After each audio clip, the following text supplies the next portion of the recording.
This one is from Blake, who's read a lot also in the paper this week about corporate tax. What does BHP think of Australia's corporate tax rate?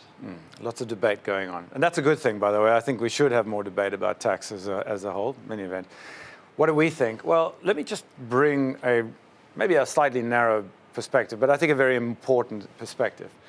It's simply that Australia's, or any country's, tax rate needs to be competitive.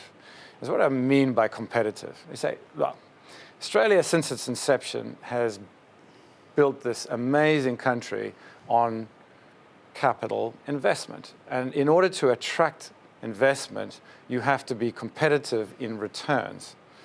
In other words, money will flow around the world wherever it can find the highest return.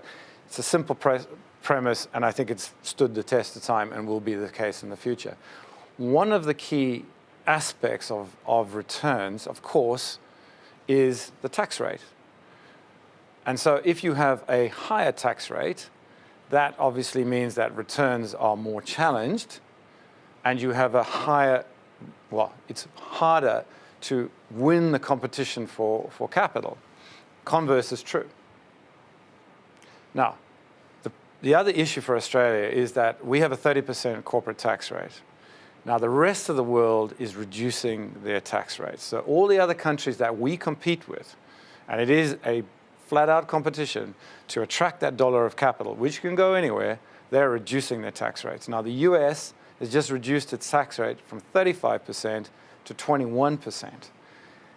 The UK is now at 17%.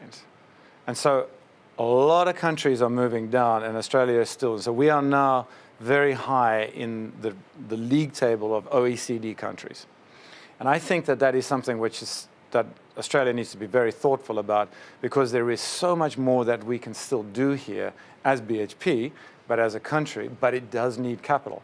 And that capital needs to come from inside of Australia, but as it's been since the start of Australia, of course it needs to be attracted from outside as well.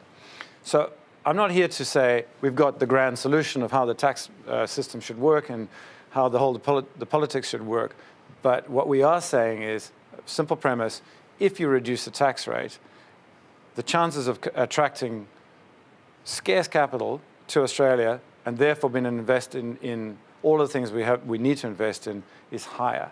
And that's a debate that's worth having, because it's good for Australia, it's good for the workforce in Australia, and of course, it's good for BHP. And all of those things are wrapped up in the same place.